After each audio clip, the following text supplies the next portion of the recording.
Assalamualaikum warahmatullahi wabarakatuh. Perkenalkan diri, saya Pramida Dinda Hastari, alumni remaja Prodi PHL atau Pengolahan Hasil Laut asal Banyumas. Saya berasal dari Politeknik Kelautan dan Perikanan Pangandaran. Hari ini saya akan menjelaskan tentang SSOP. Mengenai apa itu SSOP, pengertian SSOP, manfaat SSOP, serta 8 kunci SSOP. Silahkan disimak. SOP Standar Sanitasi Operasional Prosedur.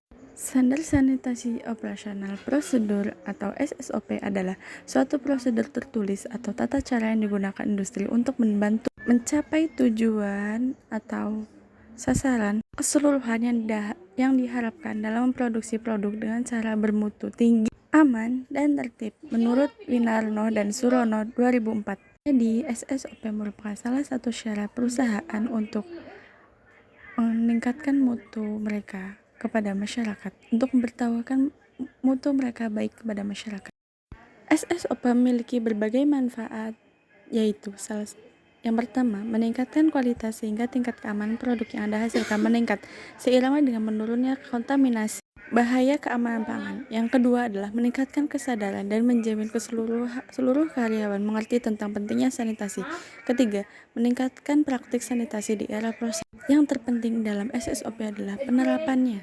Karyawan harus mengerti tentang standar kebersihan, bagaimana cara mengolah produk yang baik, bagaimana cara kerja dengan baik, bagaimana cara bekerja dengan bersih agar SSOP dapat berjalan. Karena kunci berjalannya SSOP adalah ada pada karyawan tersebut. Jika karyawan dalam suatu perusahaan tidak memiliki tingkat kebersihan yang tinggi serta tidak mematuhi peraturan yang ada dalam perusahaan, maka SSOP tidak dapat dijalankan dengan baik. Dalam SSOP terdapat 8 kunci penting, yaitu 1. Keamanan air. Yang kedua adalah kondisi kebersihan permukaan yang kontak dengan bahan pangan. Yang ketiga adalah pencegahan kontaminasi silang. Yang keempat adalah menjaga fasilitas pencuci tangan, sanitasi, serta toilet. Yang kelima adalah proteksi dari bahan-bahan kontaminan. Yang keenam adalah pelabelan, penyimpanan, dan penggunaan bahan kimia atau toksin yang benar. Yang ketujuh adalah pengawasan kondisi kesehatan personil. Yang kedelapan adalah pengendalian pes. Kita bahas yang pertama. Pertama adalah keamanan air. Keamanan air yang digunakan dalam proses pengolahan bahan pangan harus memenuhi standar untuk air minum atau standar minimal tidak berbau, tidak berwarna, dan tidak memiliki rasa. Dengan dilakukan monitoring secara berkala dan tidak bersumber dari tempat yang berbahaya dan kotor. Standar air yang harus dimiliki oleh perusahaan salah satu minimal adalah air PDAM.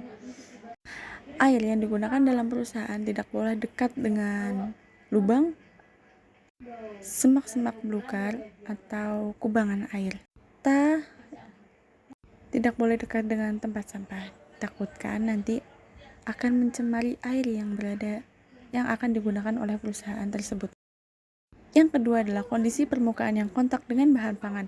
Permukaan, peralatan, dan perlengkapan yang kontak dengan bahan baku dan produk akhir harus bebas dari lubang-lubang dan celah-celah. Kedap air tidak berkarat, tidak menyebabkan kontaminasi, tidak beracun, dan didesain sedemikian rupa sehingga air dapat mengalir dengan baik. Permukaan yang kontak dengan bahan pangan harus steril agar tidak mengurangi mutu yang dihasilkan oleh pangan atau produk yang dihasilkan oleh perusahaan tersebut. Yang ketiga adalah pencegahan kontaminasi silang. Kontaminasi silang merupakan transfer kontaminan biologi atau kimia terhadap produk pangan dari bahan baku personel atau lingkungan tempat untuk melakukan penanganan produk. Kontaminasi silang sering menyebabkan keracunan, terutama ketika bakteri patogen mencemari produk yang sudah siap untuk dikonsumsi. Keempat adalah menjaga fasilitas pencuci tangan, sanitasi, dan toilet. Perusahaan harus menyediakan wastafel atau tempat pencuci tangan agar karyawan sebelum memasuki ruangan kerja sudah dapat melakukan pencucian tangan terlebih dahulu agar tidak terjadi kontaminasi silang. Toilet juga harus disediakan oleh perusahaan yang letaknya berbeda dengan tempat untuk melakukan produksi. Yang kelima adalah proteksi dari bahan-bahan kontaminan. Bahan-bahan yang dapat mengkontaminasi produk harus disimpan jauh-jauh dari tempat produksi agar tidak menyebabkan terjadinya kontaminasi silang serta tidak menyebabkan terjadinya kesalahan saat pengambilan barang atau produk tertentu. Yang keenam adalah pelabelan, penyimpanan, dan penggunaan bahan kimia atau bahan toksin yang benar. Barang-barang yang disimpan harus diberikan label serta disimpan dalam tempat yang berbeda dengan bahan toksin agar tidak terjadi kesalahan dalam pengambilan atau tidak terjadi kontaminasi silang antar produk tersebut, karena akan berbahaya jika salah mengambil produk atau produk toksin mengkontaminasi dan dapat menyebabkan penyakit. Yang keenam adalah pengawasan kondisi kesehatan personil.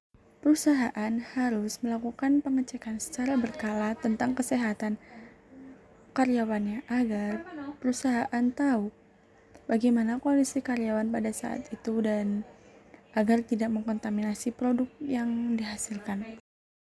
Yang terakhir adalah pengendalian pest atau pengendalian hama, karena hama dapat membawa penyakit. Sumber berbagai penyakit dapat dibawa oleh hama. Oleh karena itu, ruangan pada saat melakukan pengolahan atau produksi itu harus selalu dalam keadaan bersih. Tidak hanya produksi sih, semua ruangan pada gedung pabrik juga harus dalam keadaan bersih agar tidak terdapat hama-hama pengganggu seperti lalat, tikus atau hewan pengarat serta hewan lain yang dapat mempengaruhi kontaminasi produk yang akan dihasilkan. Sekian video yang dapat saya sampaikan. Apabila ada kesalahan, saya mohon maaf karena kebenaran hanya ada di tangan Tuhan dan manusia adalah tempatnya salah serta khilaf. Billahi taufik wal hidayah. Wassalamualaikum warahmatullahi wabarakatuh. Salam kebersihan.